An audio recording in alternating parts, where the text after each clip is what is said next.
This is a Squiz Kids podcast, your fresh take on what's happening in the world around you. Squiz Kids! It's your daily news fix. Fun, free, fresh. Good morning and welcome to Squiz Kids Today, your fresh take on what's happening in the world around you. I'm Bryce Corbett. It's Monday, February 7. In Squiz Kids Today, gold for Australia at the Winter Olympics. Why an Aussie ship was flooded in the Antarctic. Peanut allergy breakthrough and the dogs on platypus patrol. That's what's making news, kids style. The lowdown. It was a golden night for Australia at the Winter Olympics last night as Melbourne's Jakara Anthony won our first ever gold medal in the women's moguls. Moguls is that incredibly difficult Olympic event where competitors ski really fast down a bumpy slope and do cool aerial tricks on the way down. Showing incredible poise, strength and skill, the 23-year-old uni student was the top qualifier in each of her preliminary finals before blowing the competition out of the water with a near-perfect run to clinch Australia's first Winter Olympics gold medal since the Vancouver Games in 2010. And it was an Olympic bronze medal for Melbourne's Tess Cody in the slopestyle snowboarding event yesterday. At just 21, Tess is the youngest Australian woman to ever win a medal at the Winter Olympics. Together, Tess and Jakara broke a new record for Australia. It's the first time we've won 2 Winter Olympic medals in a single day. Don't forget, the Squiz Kids shortcut to the Winter Olympics is out now, available to all classrooms that have signed up to our Squiz Kids for Schools program, and also to parents who've signed up to our subscriber specials on Apple Podcasts. There are links to both in today's episode notes.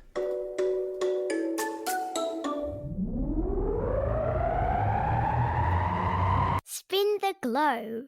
Each day we give the world globe a spin and find a news story from wherever it stops. And today we've landed in Antarctica, where the Aussie ship sent there for scientific research has been deliberately filled with water in a daring attempt to catch krill. Hang on, what? A ship has been flooded with water in the middle of the Southern Ocean? Via holes drilled into its sides? What sort of madness is this? When the ocean is frozen over with ice, it's really hard to get nets in the water to collect krill, the tiny, prawn-like creatures that just about every animal in the Antarctic feeds on.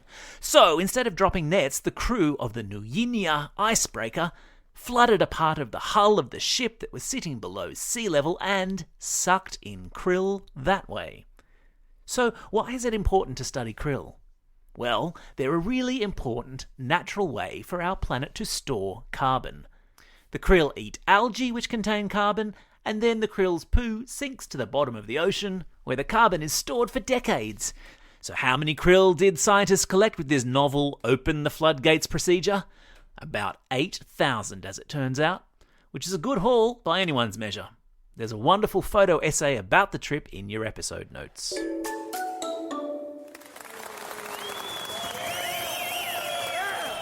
Squiz Kids salutes.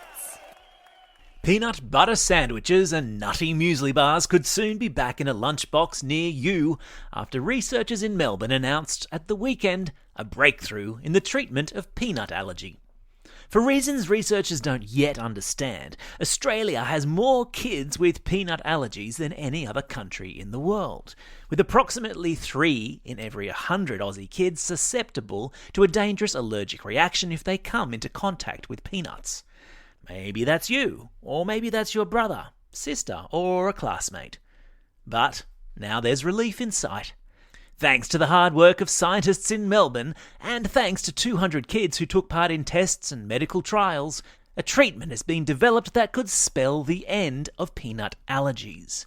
By exposing allergy sufferers to tiny amounts of peanut protein and gradually increasing that amount over time, the kids in the trial became less susceptible to an allergic reaction. All of which means for kids with peanut allergies that having to be super careful in the playground, at cafes and restaurants or on playdates with friends could hopefully one day be a thing of the past. Animal Kingdom. If you were a platypus, it's safe to say the last thing you'd want is a big old dog sniffing around your creek. But A bunch of pups in Victoria have been trained to use their excellent sense of smell to track down platypuses in their burrows so that researchers can find and count them. Last year, the Victorian government listed the platypus as a vulnerable species, which is only one step away from being an endangered species, which is alarming, because have you seen how cute they are? The dogs roam the creeks and streams of Victoria's national parks, locating platypus burrows so that conservationists can count the platypus and that way keep better track of their numbers. Platypus Patrol. It's kind of like Paw Patrol, but with a conservation twist. Time for the quiz. This is the part of the podcast where you get to test how well you've been listening. Question number 1.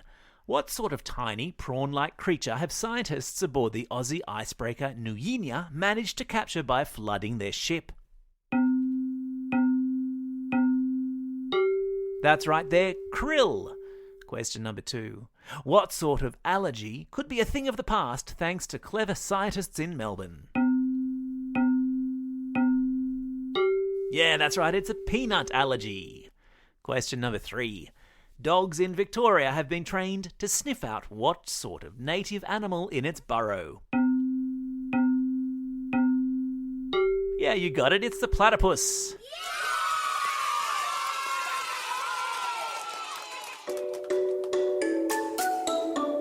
Shout outs. It's February 7 and it's back to school today for kids in Queensland, after a 2-week COVID-inspired delay to the opening of the school gates. Good luck to all kids heading back to class today. It's also a special day for these Squiz Kids celebrating a birthday today. James from Killarney Vale, Diana from Greenwich, Mia from Forest Lake, Ocean from Ashmont, Bella from Castle Hill, Ella from Mansfield, and Pierre, who's listening to Squiz Kids all the way over there in France. Bonjour, Pierre. And belated birthday shout-outs go to Angelina from Brighton, Zara from Tamworth, and Ethan, Katie, Dwen and Jasmine from Forest Lake.